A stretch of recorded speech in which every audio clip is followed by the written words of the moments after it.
con Dios. Ahora imagínese a Pablo, el apóstol Pablo, haciéndonos esta pregunta. ¿Qué? ¿No soy apóstol? ¿Y acaso no soy libre? ¿Acaso no he visto a Jesús nuestro Señor? Yo no, y no son ustedes el fruto de mi trabajo en el Señor.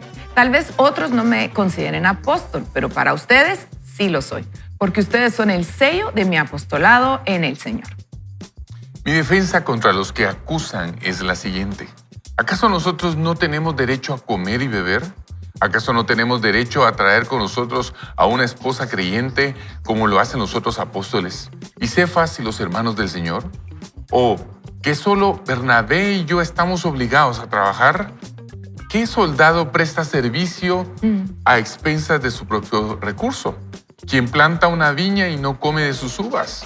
¿O quién pastorea el rebaño y no bebe de la leche que ordeña? Esto lo digo no solo de acuerdo con el punto de vista humano, sino también de acuerdo con la ley. Porque en la ley de Moisés está escrito, no pondrás bozal al buey que trilla. ¿Quiere decir esto que Dios se preocupa de los bueyes? ¿O más bien lo dice por todos nosotros?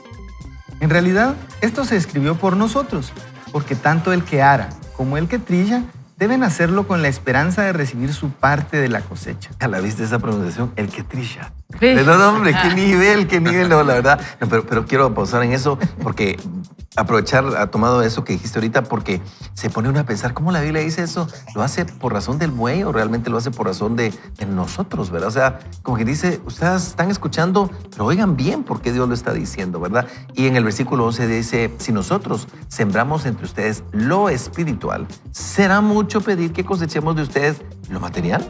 Si otros participan de este derecho sobre ustedes, con mayor razón nosotros. Sin embargo, no hemos hecho uso de este derecho, sino que lo toleramos todo a fin de que no presentar ningún obstáculo al Evangelio de Cristo. ¿Acaso no saben ustedes que los que trabajan en el templo comen del templo y que los que sirven en el altar participan del altar? Así también el Señor ordenó a los que anuncian el Evangelio que vivan del Evangelio. Pero no me he aprovechado de nada de esto, ni tampoco he escrito esto para que se haga así conmigo, porque prefiero morir antes de que alguien me despoje de este motivo de orgullo. Pues si anuncio el Evangelio, no tengo por qué jactarme, porque eso es mi misión insoslayable, inevitable, dicho de otra forma. Ay de mí si no predico este Evangelio, dice Pablo. Así que, si lo hago de buena voluntad, recibiré mi recompensa. Pero si lo hago de mala voluntad, no hago más que cumplir con la misión que me ha sido encomendada. ¿Cuál es, pues, mi recompensa? La de predicar el Evangelio de Cristo de manera gratuita para no abusar de mi derecho en el Evangelio. ¿Por qué? Aunque soy libre y no dependo de nadie, me he hecho esclavo de todos para ganar al mayor número posible. Entre los judíos me comporto como judío para ganar a los judíos. Y aunque no estoy sujeto a la ley, entre los que me están sujetos a la ley, me comporto como si estuviera sujeto a la ley para ganar a los que están sujetos a la ley. Entre los que no tienen ley, me comporto como si no tuviera ley, para ganar a los que no la tienen ley, aun cuando no estoy libre de la ley de Dios, sino bajo la ley de Cristo. Entre los débiles me comporto como débil, para ganar a los débiles. Me comporto como todos ante todos, para que todos pueda yo salvar a algunos. Y esto lo hago por causa del Evangelio, para ser copartícipe de él. ¿Acaso no saben ustedes que, aunque todos corren en el estadio, solamente uno lleva el premio? Corran, pues, de tal manera que lo obtengan. Todos los que luchan se abstienen de todo. Ellos lo hacen para recibir una corona corruptible, pero nosotros para recibir una corona incorruptible. Así que yo corro y lucho, pero no sin una meta definida. No lo hago como si estuviera golpeando el viento. Más bien, golpeo mi cuerpo y lo someto a servidumbre, no sea que después de haber predicado a otros, yo mismo quede eliminado. Amigos, tenemos dos grandes aspectos en esta parte o en esta porción de la Escritura, pero en este capítulo Pablo nos habla sobre también la importancia de disciplinarse y correr la carrera de la fe con perseverancia, esa pequeña palabrita que nos hace a nosotros tener éxito en la vida y no digamos en la vida espiritual. ¿Con qué objetivo? El de alcanzar un premio incorruptible. Este pasaje es un llamado a evaluar cómo estamos corriendo nuestra carrera cristiana. Ahora, la pregunta: Ese es para ti, ese es para mí, es para nosotros. ¿Estamos dispuestos a sacrificarnos y ser disciplinados por el bien del reino? A veces las pequeñas renuncias que hacemos pueden tener un gran impacto en la vida de otros y en nuestra misión de llevar el mensaje de Cristo. Que nuestro testimonio esté marcado por ese sacrificio, el amor y la disposición de servir a los demás, tal como lo hizo el apóstol Pablo, para que en todo Cristo sea glorificado. Yo creo que ese es el desafío. Hay dos grandes temas que hoy estamos abordando. El primero es el del apóstol Pablo sobre su derecho a poder comer realmente de aquello que se está sembrando, que en este caso es el mensaje del evangelio. Pero él dice, yo renuncio a este derecho y decido predicar gratuitamente el evangelio. Él, dice la historia, dice la palabra, que él era un constructor, él era un ingeniero estructural de tiendas de campaña. Era lo que él hacía, tiendas de campaña. Sin embargo, en medio de eso, él tiene ese encuentro con el Señor y es llamado realmente de una manera sobrenatural a empezar a trabajar para el Señor. Él era un hombre con mucha pasión, pero Dios no lo descalifica a pesar de que era perseguidor de la iglesia, sino que Dios canaliza toda esa fuerza para hacer algo increíble, pero él igual tenía que comer como todos nosotros, tenía que hacer vida como todos nosotros. Inclusive, él aquí deja muy sentado que tiene ese derecho a comer, pero igual de tener una esposa como la tienen el resto de los apóstoles. Miren qué interesante ese tema. Pero no nos queremos ir por ahí. Lo que quiero llegar a traer a este punto es lo siguiente. En 1 Corintios 9, él explica ese derecho que tiene. Sin embargo, Pablo sí aceptó apoyo financiero de otras iglesias, como la iglesia de Filipos, por ejemplo, que le envió ayuda varias veces. Eso está en Filipenses 4:18. Y Pablo agradece este apoyo. O sea, en resumen, Pablo sí renuncia a su salario, pero después, en otra etapa de su vida, él está recibiendo apoyo financiero porque él está a tiempo completo. Entonces, creo que es importante que hablemos de eso y les voy a decir por qué. Porque a veces nosotros juzgamos o podemos tender a juzgar a aquellos que están trabajando de tiempo completo. Yo creo que Dios llama a cada quien de una manera dependiendo de su llamado, su configuración, su misión en la tierra para hacer lo que tiene que hacer. Hay gente que tiene que ser contratada a tiempo completo para hacer esa obra. Otros son biocupacionales. Otros tienen un llamado ministerial porque bien dice Rick Warren, no todos somos pastores, pero todos somos ministros. Eso quiere decir, somos aquellos que llevamos el evangelio y las buenas nuevas de salvación. Así que, amigos, Pablo nos deja bien sentada la base para decir, sí es válido. En mi caso, yo no renuncié a esto, pero más adelante él sí tiene ayuda financiera en la distinta etapa de su vida. Puede ser que Dios te ame de una manera ahorita, te lleve a otra después y después te ame a tiempo completo. No lo sé. Lo que sí sé es que Dios es soberano y Él tiene sus tiempos para cada uno de nosotros. Y fíjense que estaba meditando, ¿verdad? Nos preparamos mucho para glorificar al Señor con nuestros comentarios cuando estamos aquí. Y pensaba en algo que platicábamos con el ingeniero Hugo Nájera, en lo que decía Antulio. Realmente, amigos, tal vez usted nos esté viendo y diga, yo no sé ni de qué están hablando, no entiendo, es la primera vez que escucho esto. A mí me pasaba cuando oía Vaya con Dios, yo decía, yo sé que ellos quieren que entienda la Biblia, pero no la entendía. Entonces, oír a personas que la explicaban a mí me sirvió mucho. Así que le quiero hablar a ese grupo de personas. Sé que hay muchos muy conocedores de la Biblia, pero quiero aterrizar esto de esta forma. Hugo le preguntábamos, estábamos todos ahí recibiendo una clase de estructuras y él decía que se preparan y se calculan las fuerzas que un edificio va a recibir, como en el caso de un temblor. Y yo quiero que usted lo piense que así es Dios con nosotros. Antes de crearnos, Él ya sabía las fuerzas que iban a venir contra nosotros y nos preparó con una estructura para que nosotros, como dice Antulio, si vamos a predicar y dedicarnos al servicio del Señor, tenemos que tener la seguridad que Dios ya puso la estructura interna para soportar los temblores que van a venir. ¿Y a qué voy con esto? Cuando nosotros tenemos esa seguridad que Dios puso en nosotros, una estructura que va a aguantar la falta de dinero, en el caso, como le decía Pablo, el recibir ayuda, no recibir ayuda, trabajar, no trabajar, servir tiempo completo, no servir tiempo completo, pero tenemos la estructura dentro que Dios ya puso en nosotros para soportar la carrera con disciplina y conocemos el final, es bueno, agradable y perfecto. ¿Qué nos permite eso? Ser obedientes, confiar en Dios y cumplir la misión que Dios nos llamó a hacer. En el caso de Pablo, imagínense, seguimos 2000 años después hablando de lo que Pablo hizo, pero también en el caso de usted, ¿cuál es su llamado? ¿Cuál es mi llamado? Con la confianza de saber que Dios puso en mí la estructura para estar donde estoy hoy. Aquí donde me ven, el Señor ha triturado la humildad para no venir y decir es que soy bien pilas y por eso estoy ahí. Estoy aquí por la gracia y misericordia de Dios, pero ha sido la estructura que Dios puso dentro de mí. No sé si aquí, sáqueme de aquí. Y estamos todos de acuerdo y a todos tenemos que reconocer que Dios es el que nos ha permitido hacer las cosas, ¿verdad? Yo miraba una faceta un poco distinta, y es que pues yo pienso en Pablo y pienso a alguien que se entregó completamente al servicio al Señor y lo dejó todo. Sin embargo, yo miro un detalle y es que él sí tenía interés en recompensa. Él dice, miren, yo sé por qué lo estoy haciendo. Claro. Miren, no es que yo lo esté haciendo a lo loco, o sea, Tenía un fin en mente. yo tengo claro y yo quiero mi recompensa. Y la recompensa tal vez no la voy a ver aquí, pero yo sé que esa es qué fe la que tenía Pablo. Pero muchas veces nosotros luchamos con el egoísmo. Es decir, yo sinceramente prefiero recibir yo que otros. O sea, es cierto que es más bienaventurado dar que recibir, dice la Biblia, ¿verdad? Pero qué lindo es recibir, ¿verdad? Pueden probar ustedes si quieren conmigo, a ver si me gusta. Pero el punto es que veo yo en Pablo que él sí tenía un interés también, y cuando uno logra conectar de que lo que Dios quiere para uno es lo mejor que me puede pasar a mí, entonces creo yo que logro alinear esa visión y entonces cumplir la visión de Dios para mi vida.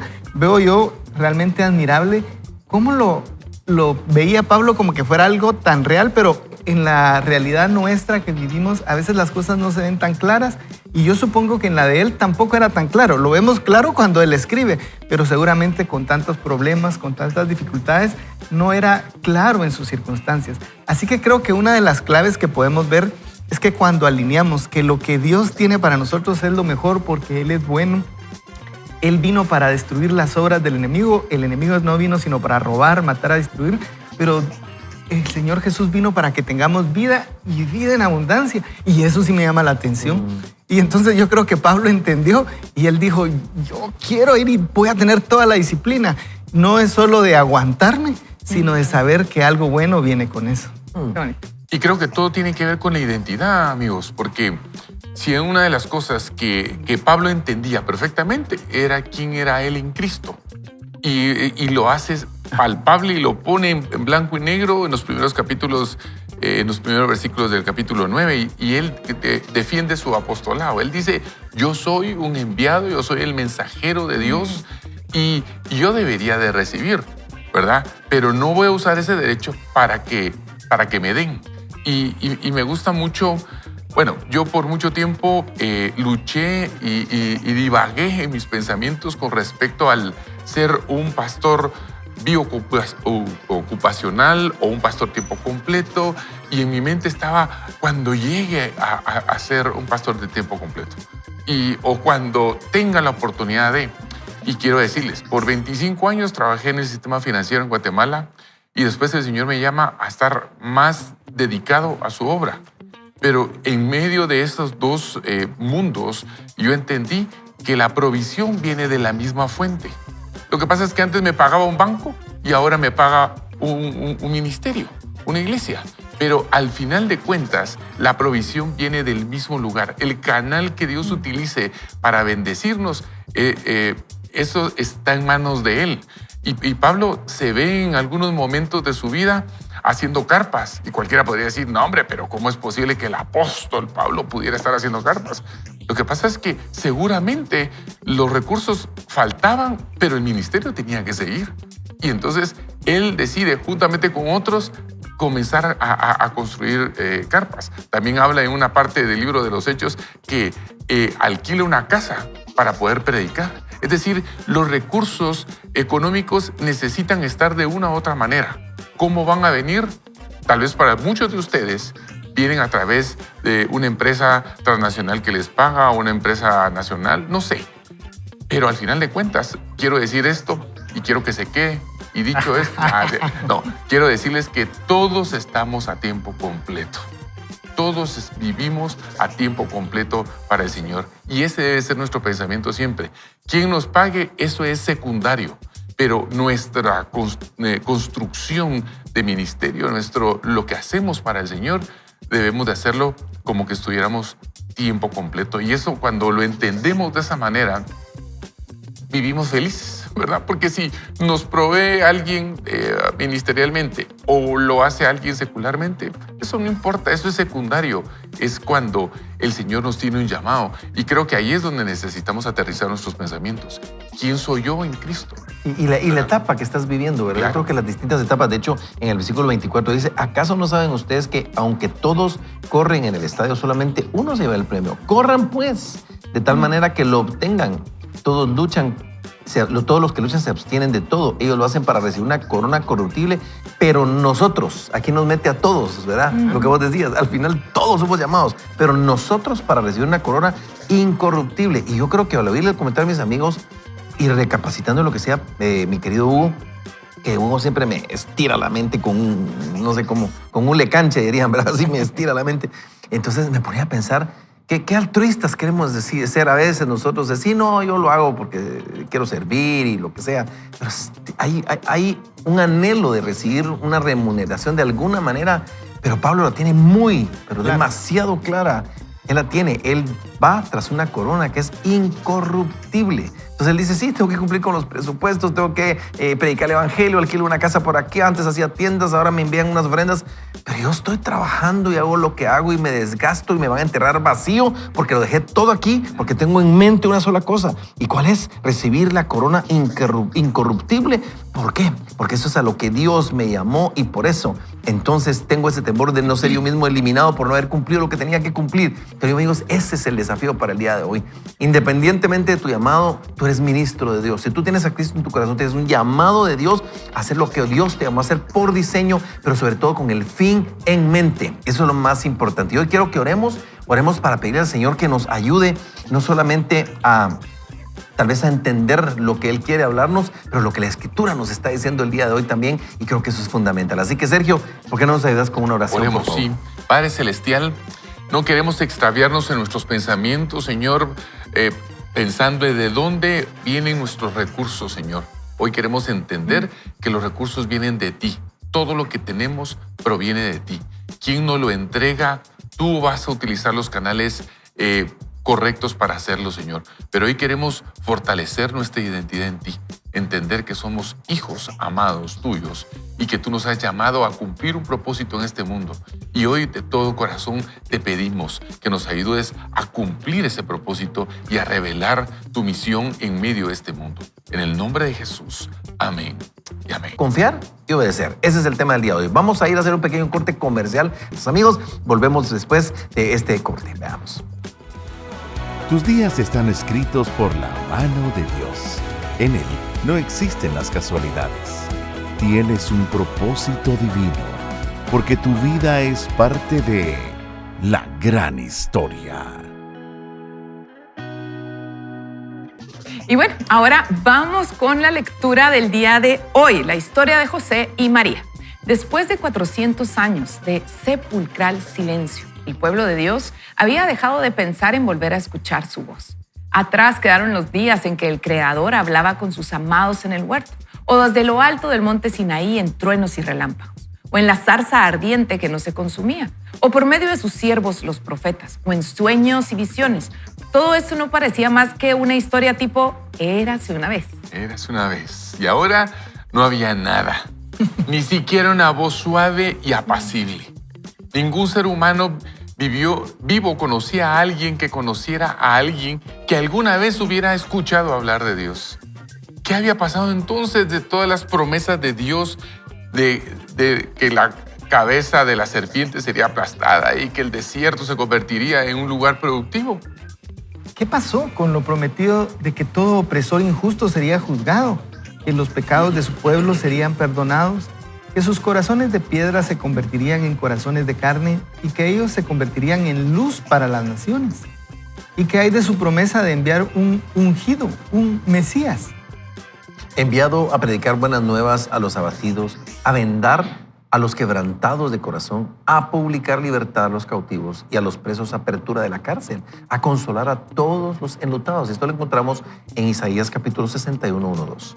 Hasta donde el pueblo de Dios podía decir, nada de eso se estaba siquiera cerca de suceder. Al contrario, Roma reinaba con puño de hierro. La enfermedad y la muerte, la opresión y el engaño dejaban al pueblo desamparado y sin vida. Y la religión, lejos de proporcionar guía y consuelo, se había vuelto institucionalizada, impotente y vacía. ¿Se había olvidado por completo de su pueblo el Dios de la historia? No, estaba preparado todo para el momento culminante de su historia. Cuando vino el cumplimiento del tiempo, Dios envió a su Hijo, nacido de mujer. Esto está en Gálatas 4:4. En el pequeño y pacífico pueblo galileo de Nazaret, una joven judía, quizá de solo 14 años de edad, estaba comprometida con un hombre llamado José. Este no era el romance moderno de un muchacho que conoce una chica. Era más probablemente el resultado de dos grupos de padres que se reunieron para comer, intercambiar impresiones y determinar que sus hijos debían casarse. Ha sido más franco, más claro. Pero bueno. Sin embargo, dice la palabra, las esperanzas y los sueños de la chica no habrían sido del todo diferentes a los de cualquier otra mujer joven a punto de casarse. ¿Cómo sería su vida? ¿Se llevarían bien su esposo y ella? ¿Tendrían hijos? ¿Qué le tenía reservado Dios? Wow. No se nos dice qué estaba haciendo exactamente María ni dónde estaba en el momento de la visita. Las escrituras simplemente dicen que el ángel Gabriel fue enviado por Dios a una virgen. Esto está en Lucas. Esto no es la primera vez que este ser celestial aparece en las páginas de la Biblia. El libro de Daniel en el Antiguo Testamento describe otra visita. He aquí, se puso delante de mí uno con apariencia de hombre, y oí una voz de hombre que gritó y dijo: Gabriel, enseña este libro. Vino luego cerca de donde yo estaba y con su venida me asombré y me postré sobre mi rostro. Esto está en Daniel 8, del 15 al 17. Recuerda que este es el mismo Daniel que pasó una noche pacífica y sin miedo, acurrucado con una manada de leones hambrientos. El hecho de que lo intimidara la aparición de Gabriel nos dice que este mensajero divino no era un ser común y corriente. La siguiente vez que encontramos a Gabriel, se le está apareciendo al sacerdote Zacarías. Al igual que Daniel, se turbó Zacarías al verle y le sobrecogió el temor. El ángel le dio al sacerdote la noticia de que su esposa Elizabeth iba a concebir su anhelado hijo. Elizabeth no estaba en edad de procrear, por lo que esta fue una sorpresa enorme para Zacarías, que le fue difícil creer el mensaje. Es más, abiertamente dudó del mensajero de Dios, quien hizo que el sacerdote quedara mudo hasta que el bebé naciera. Luego de esto tenemos la visita de Gabriel a María.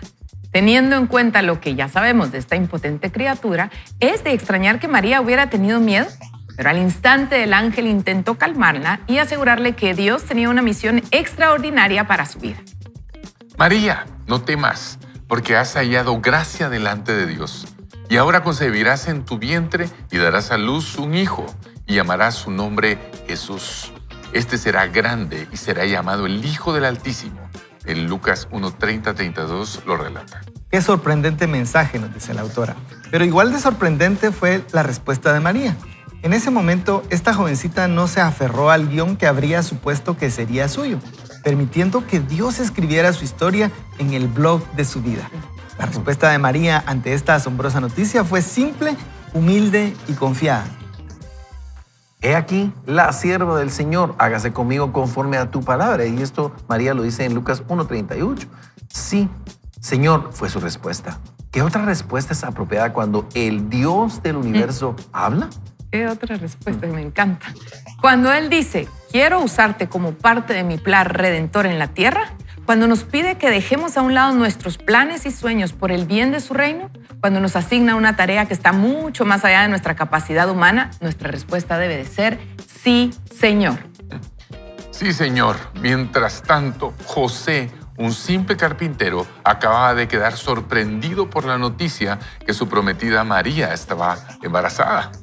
Las Escrituras no revelan cómo recibió José el informe de este vergonzoso hecho, pero la historia y los chismes habrían viajado rápidamente en el pueblo pequeño como Nazaret. Con esta información que trastornó su mundo, había dos realidades que este varón justo sabía con certeza. Uno, él no era el padre de la criatura que ahora crecía dentro de María. Y dos, la ley era clara. Por la ley judía, María podía incluso ser ejecutada si la acusaban de fornicación. Solo podemos imaginar lo destrozado que debió haber quedado José, creyendo que su prometida esposa habría estado con otro hombre y que podría perderla para siempre. Es sorprendente que José pudiera dormir. Ahí vaya, si no. No sabemos cuánto tiempo pasó antes de que Gabriel se le apareciera a José en un sueño, pero no habría sido sorprendente que un Dios compasivo se moviera rápidamente para enviar consuelo y claridad a este hombre humilde. Puesto que los sueños pueden parecer muy reales, mucho más grandes que la vida, podemos suponer que la aparición de este poderoso mensajero del cielo habría dejado petrificado a José. Pero, al final, el mensaje del ángel debió haber sido consolado y profundamente. No temas. Y eso fue precisamente lo que José hizo. Con gallardía y confianza aceptó el papel que la historia de Dios le asignó y creyó. Qué linda historia. Y la verdad es que si buscáramos una historia de confianza y obediencia, por excelencia sería esta, definitivamente. Pero yo quiero destacar algo al estilo Huguito Nájera, el ingeniero, apóstol, maestro, profeta, evangelista y maestro. Pero ¿por qué? Porque se pone uno a pensar en estas historias y obviamente resaltamos a María como esa mujer que dijo sí al Señor, pero yo siempre me he puesto a pensar y a leer la historia de José. He visto en José un héroe extraordinario, ustedes, de verdad. Nosotros no terminamos de comprender la historia porque el desposorio en el tiempo de Israel no funcionaba como los noviazgos occidentales que nosotros conocemos, ¿verdad? Que de hecho, dicho sea de paso, creo que el noviazgo es algo tan serio y no debe ser un juguete. Yo siempre le decía a mis hijos ese tema y mis amigos hombres me decían, qué bonito lo decís porque tenés hijas mujeres, espérate que tengas hijos hombres. Y les dije, no, esa va a ser mi misma forma de pensar y mi mismo discurso. El noviazgo no es un juego. O sea, el noviazgo no es un tema de voy a ver cuánto experimento para volverme profesional en el noviazgo y así entonces tener un mejor matrimonio. Eso no funciona así. O sea, es al revés. Es guardarnos para ese momento importante, que es y el más importante, tal vez uno de los más grandes de la vida, que es casarnos, ¿verdad? Pero en el tema, regresando a la historia de José y María, el desposorio en Israel no funcionaba igual que los noviazgos. Cuando José se desposa o se casa con María, ese desposorio conllevaba un tiempo en el que ellos no se conocían sexualmente, no tenían relación. Era un tiempo de preparación entre esas dos familias y él estaba desposado, pero no vivían juntos. Y es ahí donde entonces cobra demasiada relevancia lo que le pasa en este caso a José. ¿Por qué? Porque él ya casado en ese desposorio con María sin haber celebrado la boda, pero en ese desposorio, él se entera de esa noticia, lo cual es devastadora porque yo creo que aunque la historia de ellos no es la misma o típica de un noviazgo, igual dice aquí la lectura, como cualquier pareja, tenían sueños, anhelos, él se haber enamorado, en fin, tantas cosas, y de repente escucha esta noticia y aunque no le cuadraba, supongo en su mente decir, pues yo la conozco, es una niña, diría yo, una jovencita virgen pura, y me aparece con esta historia. José, de verdad creo que tuvo la gallardía, dice aquí, tal vez la valentía de luchar por ella y no permitir que fuera deshonrada, y no la quiso deshonrar, no quiso decir nada. Y en esa decisión aparece el ángel a hablarle a él. O sea, él no hace una rabieta y lo publica a todos lados y el ángel después le habla. No, él la quiere guardar y él dice, no voy a permitir que esto pase. No entiende lo que está pasando y entonces aparece el ángel a consolarlo y a traerle claridad sobre lo que él está viviendo. Pero a él le quedó una cosa: confiar y obedecer. Y creo que Dios respaldó eso. Mi querido Hugo, yo sé que lo dejé así como... Atónito. Hombre, bueno, definitivamente ese es el ejemplo que tenemos, ¿verdad? De alguien que puede buscar al Señor. Y nosotros creo que todos quisiéramos obedecer al Señor, pero a veces no tenemos también certeza de que si es Dios que nos lo está diciendo, ¿verdad? Hay una canción de Marcos Vidal que dice, solo déjame saber que eres tú quien me habla, ¿verdad?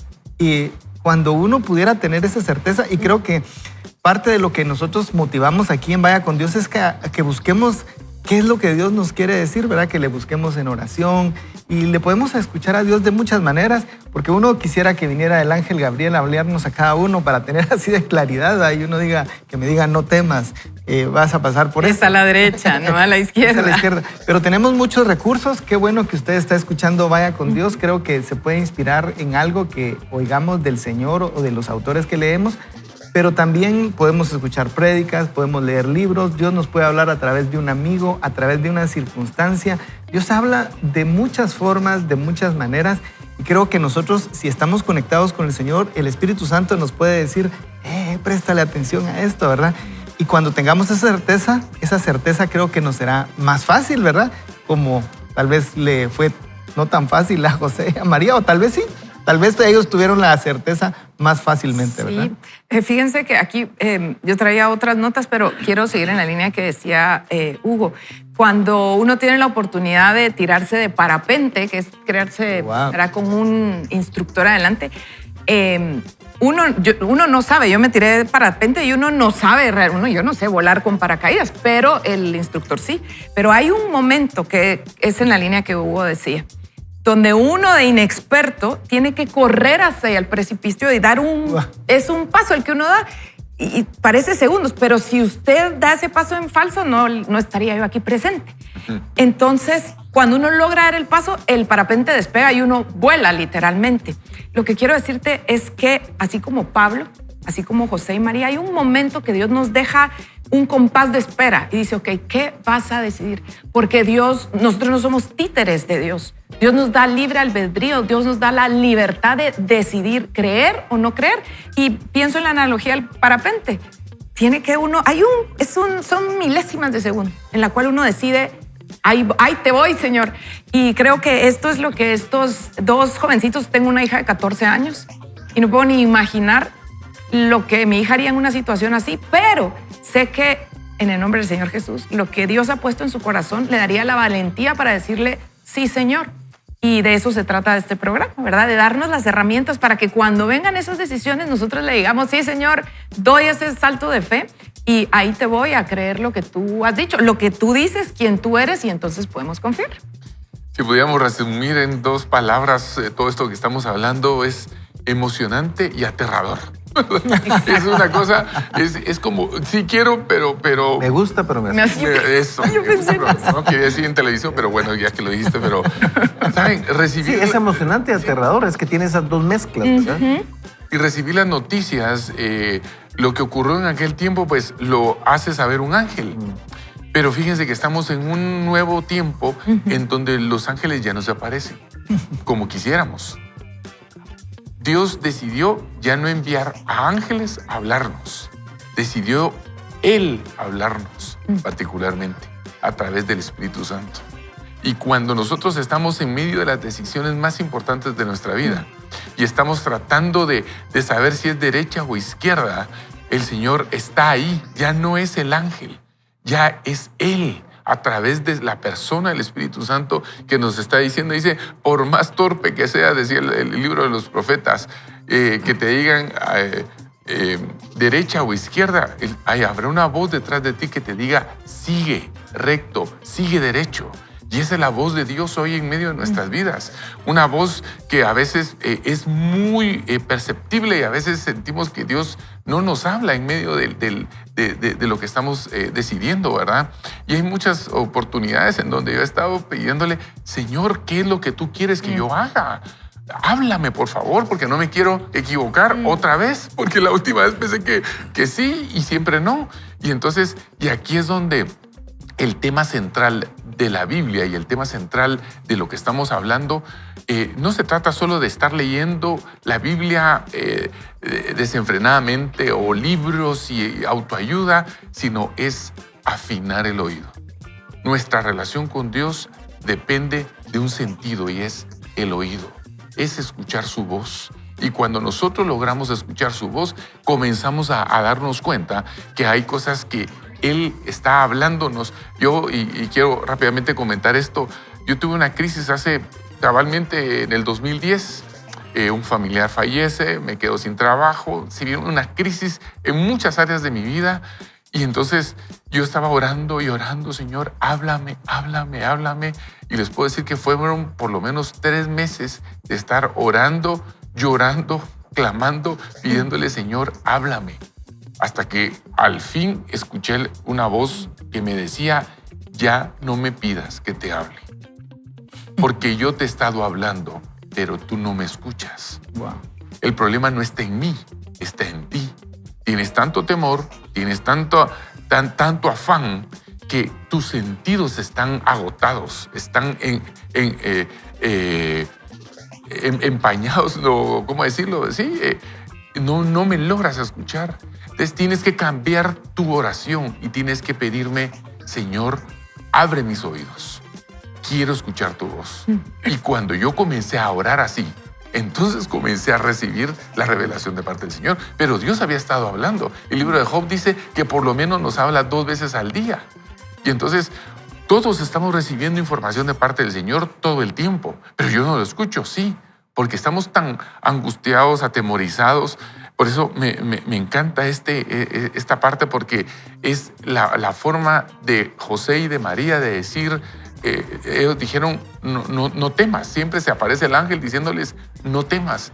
Y hoy, al día de hoy, sigue la misma palabra hablándonos del Señor, diciendo, no temas, yo estoy contigo. Yo soy el que te sostiene de tu mano derecha. Y te dice, no temas, avanza. Y a mí eso me inspira y gracias. Y me lleva a querer escuchar a Dios. Y gracias por compartirnos ese testimonio en el que queremos. Hoy miércoles me recuerda aquella canción que decía, abre mis ojos, oh Cristo, abre mis ojos, te pido, yo quiero verte. ¿Verdad? O sea, necesitamos que Dios abra nuestros sentidos espirituales para escucharlo y decirle, Señor, yo quiero escucharte, clamarle y hablarle. Sin embargo, quisiera aprovechar también para contarles algo. Y cuando Sergio decía, porque como sabemos que hay mucha gente tal vez que está empezando a escuchar al Señor o leer la Biblia, cuando Sergio decía que ahora no se aparecen ángeles necesariamente, a lo que se refería es que antes venía el ángel de Jehová, aparecía o hablaba con la gente. Ahora tenemos al Espíritu Santo de Dios morando en nosotros. Sin embargo, sí existen los ángeles, o sea, y sí están los ángeles. Dice Hebreos, dice aquí, ¿y acaso no son todos ellos espíritus ministradores enviados para servir a quienes serán los herederos de la salvación? O sea, nosotros los cristianos. O sea, yo les voy a decir algo. Yo cuando en la mañana digo, Señor, yo no puedo estar con mis hijos, yo no puedo estar con mis nietos, no puedo estar con mi esposa, no puedo estar en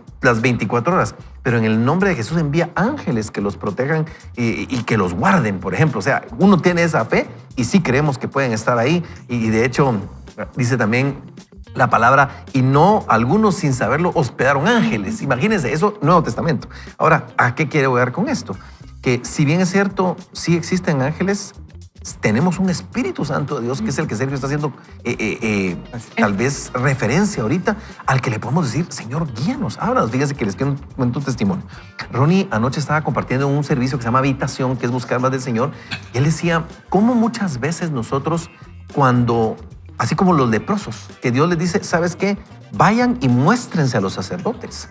Ellos tuvieron que confiar y obedecer. Y en la obediencia, eventualmente fueron sanados. Escucha esto, en la obediencia fueron sanados. La promesa ya estaba. En nosotros, en Dios, las promesas de Dios son el sí y en nosotros el amén. O sea, así sea. Le confirmamos, validamos, decimos, sí lo creo. Y eso termina pasando. Y les voy a contar un testimonio. Yo tenía que compartir hace 2 domingos la prédica. Se me cierra la garganta por completo. Estaba con una congestión. Llamo a Ronnie, hermano, santo, el pastor, gracias. Correcto. Apóstol. Vos tenemos que tener un plan B, le digo. Y me dijo, ¿sabes qué? Oremos. Y al día siguiente dije, Señor, me arreglo, ayúdame. Mi garganta iba dopada, o sea, iba dopada en cuanto a miel, test, de todo, de cúrcuma, de medicina, de todo, con spray, de todo para estar bien. Y eso me dice Ronnie, Mantulio, me levanté en la mañana diciendo que conforme vas hacia la iglesia, Dios va a sanar tu garganta.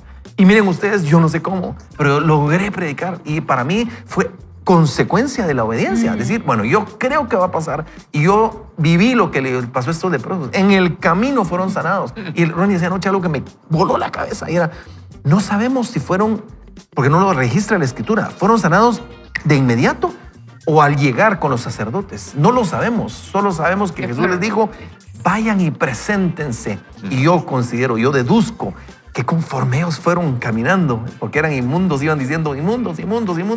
Conforme eso pasó, ellos fueron sanando. Amigo, ¿a qué te está llamando Dios hoy? Que Dios te está diciendo, confía y obedece. Confía y solamente haz tu parte. Yo haré la mía. Yo soy el Dios de los milagros. Yo soy el Dios de los portentos. Yo soy el mismo Dios de Abraham, Isaac y Jacob. Soy el mismo Dios de hoy, mañana y siempre. Yo seguiré haciendo milagros. Solo confía, pero obedece. Y yo quiero pedirle, por favor, a Huguito, que hagamos una oración de fe y le digamos, Señor, ayúdame, abre mis ojos, mis sentidos. Quiero confiar, pero también quiero obedecer. Así que con toda la pasión, querido amigo, adelante. Gusto, sí. Y te animo a que pongas tu circunstancia particular ahora que oremos. Y vas en el tráfico pues, sin cerrar los ojos, pero oremos al Señor. Padre, en el nombre de Jesús, ponemos nuestras circunstancias delante de ti, Señor, sabiendo que tú eres poderoso para hacer mucho más de lo que nosotros podemos pedir o imaginar. Y hoy queremos decirte que de nuestra voluntad y de nuestro deseo queremos invitarte a nuestra vida. Padre, queremos confiar en ti y lo vamos a manifestar obedeciéndote, haciendo las cosas a tu manera, diciendo la verdad, siendo honestos. Ayúdanos, Señor, a actuar conforme a tus principios. Hoy declaramos que queremos seguirte y te pedimos en el nombre de Jesús que vengas con tu ayuda a nuestra vida. Padre, te pedimos que tú actúes de manera sobrenatural y que intervengas a nuestro favor. Sabemos que tú nos amas, que tú quieres hacerlo, que tú eres un Dios bueno y hoy declaramos que confiamos en ti independientemente de los resultados. Pero queremos, Señor, cumplir tu propósito, seguirte, agradarte y queremos, Señor, que tú estés en nuestra vida. En el nombre de Jesús, Señor, ayúdanos a confiar y a obedecer. En el nombre de Jesús. Y ahora vamos a hacer un pequeño corte comercial importante, pero por favor no se desconecte, por favor no apaches de botón, no cambie de canal, no cambie de estación, porque esto es Vaya con Dios, volvemos. Me encanta. Y oiga esto, digamos juntos, ahí donde usted está. Sí, Señor. Sí, No temas. Estas fueron las primeras palabras del ángel a José en Mateo 1:20, las mismas que había dicho antes a María. Estas tenían la intención de animar al Padre terrenal de Jesús a confiar en el resultado de la historia que su Padre estaba escribiendo. ¿Y no es ese siempre el mensaje de Dios para nuestros corazones cuando enfrentamos altibajos en nuestras propias historias? No tengas miedo. La respuesta de José al mensaje de aquel revela su corazón. Despertando José del sueño, hizo como el ángel del Señor le había mandado y recibió a su mujer. Esto está en Mateo 1:24. Aunque no podía entender cómo se desarrollaría la trama y cómo superarían los obstáculos obvios, José aceptó el mensaje de Dios e hizo lo que se le ordenaba. La narración que Dios escribió para María y José fue todo menos fácil de aceptar. Como cualquier futuro esposo, José habría querido ser el primero para su esposa. Quería tener hijos con ella y levantar una familia como la gente común. No quería que hubiera ninguna duda respecto a la pureza de su mujer. Pero la historia de Dios cuestionó todos esos deseos, al menos en cuanto a la apariencia externa. Debió costarle mucho a José tomar a María como esposa, cuando todos los demás probablemente suponían que ella había tenido intimidad con alguien más. Y como cualquier futura esposa, sin duda María habría soñado con empezar la vida junto a José. Imaginaba a sus hijos jugando con sus amigos en las tranquilas calles de Nazaret. Sin embargo, ahora un manto de vergüenza la ensombrecía. La historia de Dios también le cambió los planes. No obstante, cuando Dios visitó a esta pareja para anunciarles un cambio en los planes que tenía, la respuesta que dieron fue la misma. Sí, Señor. Aunque tu guión para nuestras vidas es totalmente distinto del que habíamos escrito, aunque no podamos ver cómo vas a lograr esto y aunque seguramente no sabemos cómo explicárselo a nadie más, confiamos en ti. Te decimos sí, Señor. Poco después de la visitación angelical, María viajó al sur, a un pueblo en Judá, para visitar a su pariente mayor, Elizabeth, esposa de Zacarías, cuyo mundo también se había visto sacudido por el anuncio de un embarazo inesperado. Imposible. Las dos mujeres encontraron una en la otra el regalo de alguien que comprendía qué era confiar en Dios en medio de lo inexplicable. Cuando las mujeres se encontraron, María estaba tan abrumada y emocionada por todos los acontecimientos que prorrumpió en un poema de alabanza. Hoy día lo conocemos como el Magnificat, que lleva el nombre de la palabra latina que se encuentra en la primera línea de su canción. Engrandece mi alma al Señor y mi espíritu se regocija en Dios mi Salvador. Y esto está en Lucas 1:46 al 47. El himno de María incluye no menos de una docena de citas y alusiones al Antiguo Testamento, lo cual es particularmente notable al considerar que no habían copias personales de las Escrituras para leer y que, probablemente, María no sabía leer. Quizás se les había leído una escrita o las habían escuchado citar de su padre. Pero más allá de cómo lo aprendió, lo importante es que frente al trastorno no anticipado de sus planes, María adoró. Eso fue importantísimo. Exaltó el carácter de Dios, repitió las promesas divinas y se aferró a ellas. Entendió que este giro de acontecimientos no tenían que ver con ella, sino con Él y su plan de salvación. y que la misericordia de Dios es de generación en generación para los que le temen. María reconoció que estaba viviendo un momento minúsculo dentro de un enorme esquema eterno organizado y ordenado por Dios mismo. Las promesas del pacto eran un hilo que vinculaba las vidas, por lo demás insignificantes, de José y María con generaciones pasadas y futuras. Mirando al pasado, ella se identificaba con quienes fueron recipientes de esas promesas y creyeron en Dios cuando no podían ver el resultado de su fe. Mirando al futuro, ella sería un vínculo para el cumplimiento de esas promesas a través del hijo que llevaba en el vientre, para aquellos que creyeran en él en las generaciones venideras. Después de la sorpresa inicial, la historia de José y María siguió siendo distinta a todo lo que ellos habrían imaginado. Por ejemplo, justo en medio del embarazo de María, el emperador romano decretó que todos debían regresar a su ciudad natal original para participar en un censo. ¿Qué? ¿Qué momento podría ser peor para hacer un viaje de 130 kilómetros desde Nazaret hasta Belén y no habían carros? Esto no tiene ningún sentido. Ningún sentido para su entendimiento finito, por supuesto. Pero tenía total sentido para aquel que obra todas las cosas, según el puro afecto de su voluntad, para alabanza de su gloria y de su gracia. Aquel que había revelado unos 600 años antes que el Mesías nacería en Belén en la plenitud del tiempo. Si la joven pareja hubiese podido ver el futuro, se habría dado cuenta de que su historia, con sus dificultades y misterios sin explicación humana, estaba lejos de terminar. Cuando llevaron al templo al bebé Jesús de 8 días para la dedicación ritualmente requerida y ponerle nombre, el anciano Simeón le habló a María de las pruebas que enfrentaría. Le dijo: he aquí, y este está puesto para caída y para levantamiento de muchos en Israel, y para señal que será contradicha, y una espada traspasará tu misma alma. Esto está narrado en Lucas 2, 34 y 35. Cuando la madre adolescente recibió de nuevo de los brazos del anciano al hijo recién nacido y lo abrazó fuertemente, ¿cómo podía haber anticipado lo que significarían esas palabras? María no pudo saber que antes de que su hijo cumpliera 3 años, ella, José y el niño se verían obligados a mudarse a una nación extranjera, huyendo de la ira de un rey inseguro, celoso de proteger su trono. Tampoco pudo imaginar que su hijo, lleno de bondad y amor, sería rechazado y despreciado por aquellos a quienes fue enviado a buscar, servir y salvar. Ni que 3 décadas más tarde, siendo ya viuda, vería a su primogénito traicionado, falsamente acusado, torturado y asesinado. Si una espada traspasaría su corazón de madre.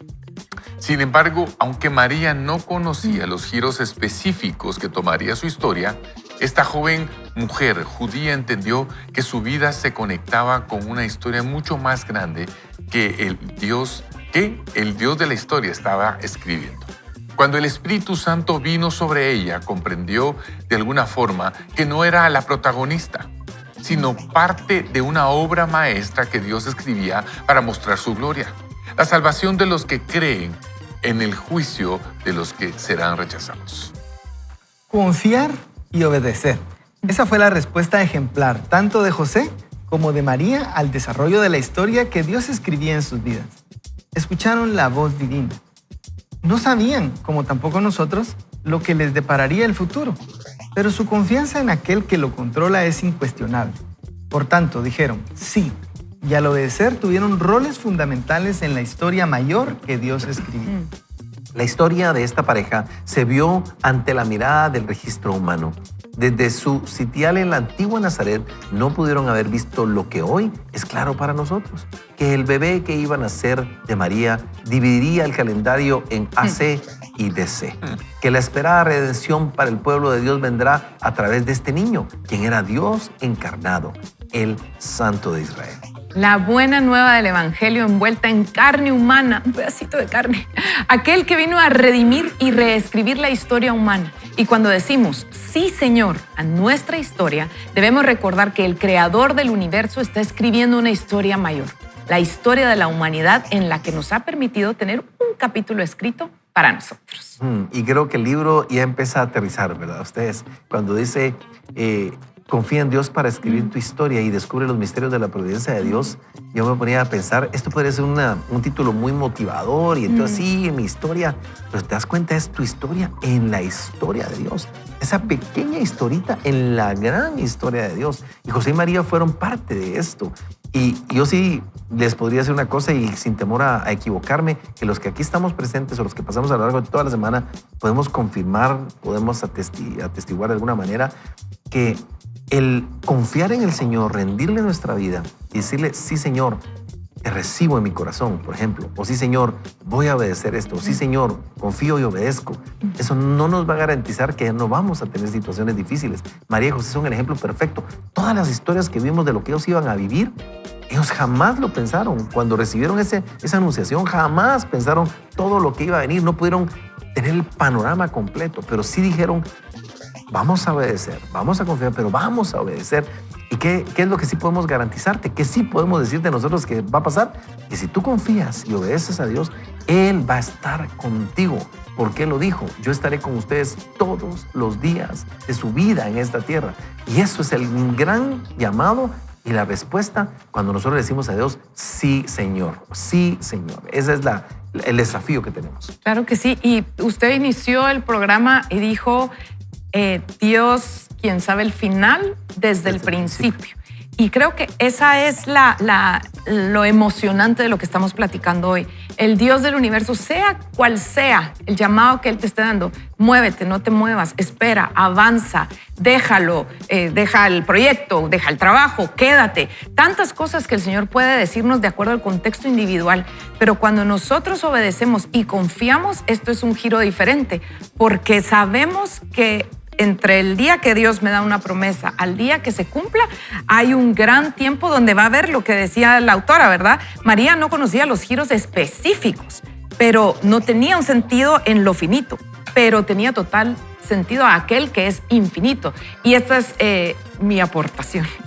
Dios conoce el final desde el principio de lo que tú y yo estamos viviendo. Y esto que nos permite confiar, descansar y caminar con alegría, gozo y seguridad, como dijo Pablo. Miren, Pablo dijo en algún momento, dijo, miren, sea que muera, sea que viva, a ustedes les conviene más que me muera, que me quede. Yo quisiera morirme, porque Él sabía cuál era su final. Él sabía que iba a ser bueno, agradable y perfecto. Y ese es el final que Dios tiene para ti y para mí y todos los que estamos aquí.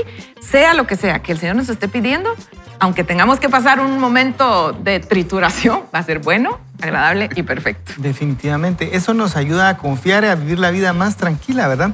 Yo quisiera tal vez traer a colación esto y para que también platiquemos. A veces uno lee esto y dice, bueno, pues entonces el Señor está escribiendo la historia y nos olvidamos de la parte que nosotros tenemos que escribir. ¿Y cómo distinguir aquello que debo aceptar como de parte del Señor, aceptar pasivamente, y cómo distinguir aquello que debo pelear? Porque aquí también nos han dicho otras veces, peleemos en oración y esto es una batalla. Una de las claves para distinguir, después me va a decir, está fácil, pero no está tan fácil, porque la pregunta es si viene de parte de Dios y entonces lo que tengo que decir, sí, Señor, sí, sí, Señor. ¡Eso! Se desató. Se va a soltar el pelo. O de repente lo que tengo que decir, no, esto lo tengo que pelear en oración. ¿Cómo puedo saber? Bueno, si viene del Señor, lo acepto. Si no viene del Señor, no lo acepto. Y eso lo dice en Santiago 4, donde dice que tenemos que humillarnos delante de Dios, pero tenemos que resistir al diablo y él huirá de nosotros, dice Santiago 4:7. Entonces, bueno, si viene del Señor, lo acepto. Tengo esta aceptación pasiva o incluso una aceptación activa, diría yo. Pero si no viene del Señor, entonces yo lo rechazo y peleo contra eso. ¿Y cómo puedo saber si viene del Señor? Entonces, por eso hablábamos, cuando se habló de la enfermedad, decíamos, no, la enfermedad no viene del Señor, ¿verdad? El diablo vino para robar, matar y destruir, pero el Señor vino para que tengamos vida. Entonces, creo yo que podemos tener ese filtro y decir, esto que viene a mi vida viene de parte del Señor, yo lo acepto, puede ser difícil, puede ser duro. Si es algo que no viene del Señor, yo me pongo de acuerdo con el Señor y junto con el Señor batallamos en contra. No es que esté batallando en contra del Señor, sino el Señor de mi lado batallamos en contra de las circunstancias. Y muchas veces nos encontramos en momentos en donde no comprendemos. Es que ahí es donde a veces está el problema, ¿verdad? Porque tenemos un mensaje claro de parte del Señor, pero no logramos percibirlo. Y aún cuando a veces tenemos el mensaje claro, es complicado hacerlo. Yo he escuchado a Carol a lo largo del programa y antes del programa decir, Dios no te va a obligar y es un caballero. Y tiene razón, así es, ¿verdad? No nos va a llevar a algo que no queremos. Sin embargo, cuando Dios habla, es que su sola presencia y su voz nos convence, ¿verdad? Y hay un profeta en las Escrituras que era flemático, antisanguíneo, bueno, tenía todas las características que podríamos decir no adecuadas para presentar un mensaje, es el profeta Jeremías, pero él en Jeremías, vamos a ver, bueno, en Jeremías capítulo 20, versículo 7 dice, me sedujiste, Señor, y yo me dejé seducir. Y es ese momento en donde cuando Dios comienza a hablar, uno sabe que Él está hablando. Las personas me preguntan a mí, mire, ¿cómo sé yo cuando Dios me está hablando? Yo les preguntaba a algunos y hacía esta analogía. Usted, cuénteme, ¿cómo se siente? ¿Ha estado enamorado alguna vez en su vida? Ah, sí. Bueno, ¿cómo se siente estar enamorado? No, a uno le sudan las manos un montón. Y otros me decían, no, a mí me temblaban las piernas. Y otros me decían, no, a mí sentía que en el estómago me estaba dando vueltas. Y otros me decían, no, y a mí me daban hasta ganas de llorar cuando miraba a la persona que me gustaba y me ponía tan nervioso. Y entonces yo le digo, ¿sabe? Algo así es con el Señor. No tengo yo una fórmula cómo decirle cómo sentir a Dios. Lo único que le puedo decir es que cuando Dios habla, uno sabe que Dios está hablando. Es como cuando uno está enamorado, uno sabe que está enamorado. ¿Cómo? Si le suben las manos, si le tiemblan las piernas, si le da vuelta el estómago. Pero uno lo sabe. Y ahí es donde muchas veces estamos tratándole de buscar, como decimos en buen chapín, 3 pies al gato, ¿verdad? ¿Será que es Dios o no es Dios? Mire, lo va a saber, lo va a entender. Aún en su personalidad, es que usted dice, no es que yo soy muy formal y Dios no sé cómo me va a hablar. Dios le puede hablar a cualquiera y lo puede hacer a su manera. Pero lo importante es que usted pueda recibir ese mensaje escuchando la voz de Dios y lo único que el Señor le pide es afina tus sentidos, escucha mi voz, pon atención a lo que yo estoy haciendo. Y esto es lo que José y María pudieron obtener. Dieron un sí, Señor, porque aunque no entendían el propósito, entendían que era Él el que les estaba hablando, ¿verdad? No sabe cómo es el final, cómo va a parar todo esto, pero lo único que sé es que sé que Dios me está hablando.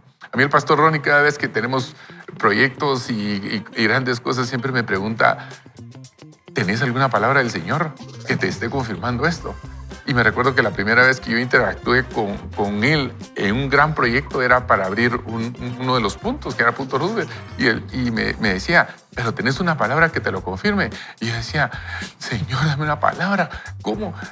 Y llegó el momento en el que le dije, Ronnie, no tengo ese versículo puntual, pero te quiero decir que por dentro me estoy consumiendo. Sé que tengo que hacer esto. Hay una voz diaria que me está diciendo, hay que hacer Punto Roosevelt, hay que hacerlo, hay que hacerlo. Y no sé cómo decírtelo en un versículo bíblico, pero Dios me habla de esta forma. Hay algo adentro de mí que no solo era el simple hecho de decir, hagámoslo, no, era esa pasión, ¿verdad? Y eso lo siente uno. Sí tenías una palabra, entonces. Sí tenía una palabra, pero no sabía cómo decirla, ¿verdad? Sí, exacto. Así ustedes, y es emocionante esto, lo que Sergio nos cuenta o los amigos nos han contado el día de hoy es al final lo que creo que termina Dios hablándonos. Ahorita que decías esa canción, esa parte de Jeremías, yo me recordaba esa canción que dice precisamente hoy miércoles del recuerdo, tú me sedujiste, oh Señor, yo me permití seducir, vamos. Sí. Tú me abrazaste, yo estaba perdido sin ti. Y ahí, pero después hay una parte que decía, te anhelo. Vamos, te anhelo. Y eso es lo que nosotros tenemos que hacer en medio de todo, decir, Señor, te anhelamos tu presencia, porque no se trata solo que tengas mi obediencia. Tú quieres mi corazón atrás de esa obediencia. Es que obediencia como soldado está bien, pero obediencia es decir, Señor, sí, pero te amo con pasión y locura, pero estoy perdido sin ti, pero estoy enamorado de ti. Entonces vas a una obediencia con amor y eso te va a llevar a otro nivel. Por eso te quiero recordar lo que dije al principio de este segmento. Cuando ellos dijeron, sí, Señor, Dios les estaba diciendo, yo quiero que seas parte de una historia universal.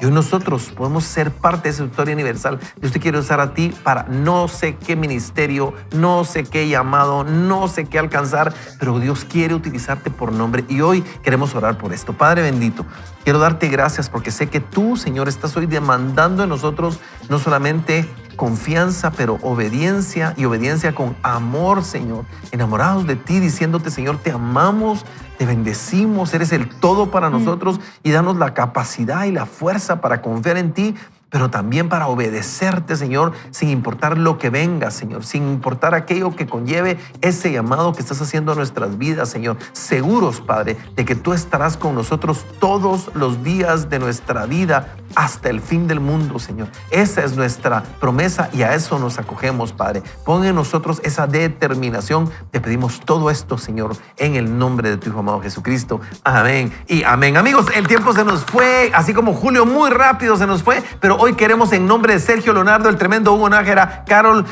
Sosa, que nos acompaña, Antulio Castillo, su seguro y severo servidor, y le recordamos, por el amor de Dios, en este mes y el siguiente y el que viene, no vaya solo ni mal acompañado. Vaya con Dios. Nos vemos.